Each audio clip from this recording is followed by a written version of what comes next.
Hello screenwriters, welcome back to the channel. In this video, I'm going to tell you how I got two of my indie films on Tubi. First, let me give you a bit of background.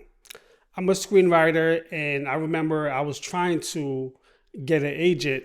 I wrote all those screenplays. I would send query letters and crickets. I decided to do it another way. I decided that if I produce my own films, then I could generate enough buzz where it'll be a lot easier to find and get an agent. Because I had no experience in making films, I didn't want to jump straight into producing two feature films. Making a feature film is a very, very hard process, especially if you're an indie filmmaker with limited money. What I did was I decided to get some practice in with producing and directing short films.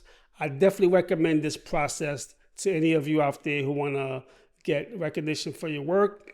Start out with some short films first. I produced about, 7 short films on a shoestring budget. A lot of it was just friends and family working for free. After I produced those short films, a couple of them got into some festivals, not major festivals, more like local festivals. However, that did give me the confidence and the experience to think that, okay, I am ready to start producing and directing a feature film. From the experience that I had making the short films, I knew I needed some type of budget. At that time, I was working a full-time job. I decided to spend about 2 years or so raising the money that I needed to produce the first feature film. I wanted to raise about $10,000.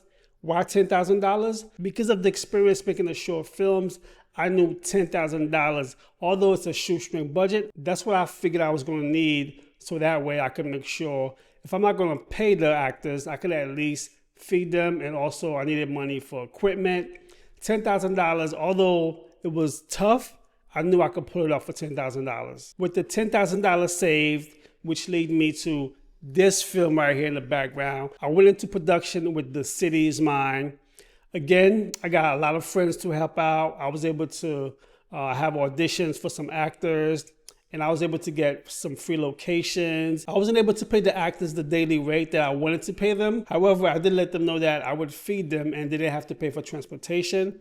Most of the money, truthfully, went into buying equipment, feeding the actors and the crew, and of course, I had to pay for some locations. Because I was working a full-time job, I directed The City Is Mine on the weekends only. I had to work around the actors and the crew's schedule. Of course, since I was in pain, it was only right. It took me about 6 months, I would say 3 months for actual production, and then another couple of months for post-production. Once the film was done, I knew in order to get any type of recognition for it, I had to go to the festival route. Luckily, I had enough money where I submitted to a whole bunch of festivals. Majority of them, I got rejected. However, though, again, you always hear that it only takes one. I was able to get into the ABFF, the American Black Film Festival. And once I got into the festival, that's when things changed. Once I got into the American Film Festival, a distributor actually reached out to me. They were interested in acquiring the film for distribution. Once the distributor contacted me, I reached out to a lawyer to try and help negotiate the contract. And the lawyer did help. However, I have to say though, the deal I got wasn't a great deal. Once all the paperwork was signed, everything was done, the distributor started distributing the film in various outlets, including it was on Amazon Prime and Walmart. And mind you, this was before streaming was big. The film was distributed via DVD and it was in a lot of stores. Actually, one of the coolest things ever, Blockbuster was still around at this time. It was actually a Blockbuster. Yes, I remember I took a trip to Blockbuster and it was on the shelves. I was like, oh yes. With The City Is Mine finished and distributed, I wanted to go into production with my second feature film. Now I had the experience under my belt, I was a bit more prepared. This time though, I wanted to pay the actors the daily rate. I decided to raise a little bit more money on this film called Sucker for Love. I decided to raise $15,000. Again, a majority of that money went towards feeding the crew, buying equipment, and securing location. And I was happy to say that I was able to pay the main actors $100 a day. It wasn't that much. At least, I paid them for their hard work. Again, Sucker for Love, it was the same situation.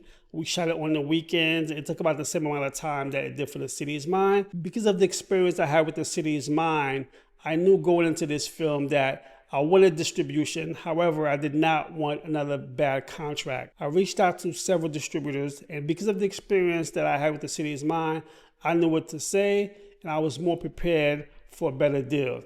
I got a better deal with Sucker for Love. This distributor I worked with decided to not release the film on DVD. Only during that time, that's when streaming really started to kick off. We released the film on several outlets. Now let's talk about how my 2 films ended up on Tubi. Distributor relationships. That's all it was. The fact that I already had this relationship with the distributors and they already acquired my films, and those distributors, they have several catalogs, right? Those distributors had a relationship with Tubi.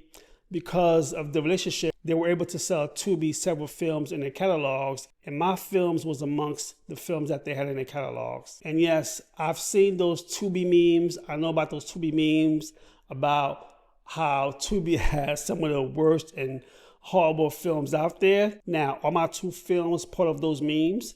Should they be part of those memes? I'll let you be the judge. You go and watch them, then you let me know. The bottom line is, this is how I got my 2 films on Tubi, and maybe this process could work for you. First of all, you need a feature film. I don't believe Tubi accepts short film. If you don't have experience in producing and directing any films, I would definitely advise you try to produce and direct a few short films before you begin a feature film. Budget.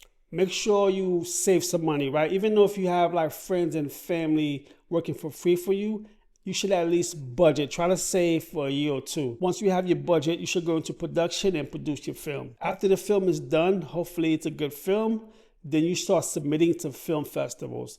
Film festivals will be the fastest way for you to try to get distribution, especially if you win some type of award. If you want to know more about some film festivals, make sure you check this video right here. What's next for me? Did having those 2 films on Tubi make me rich? Absolutely not. What it did was it gave me the confidence and experience to go out and shoot the next film and keep going and keep on going. The next film, I want to try to raise $50,000. With $50K, even though it's not that much, I think I could produce something that could take me to the next level.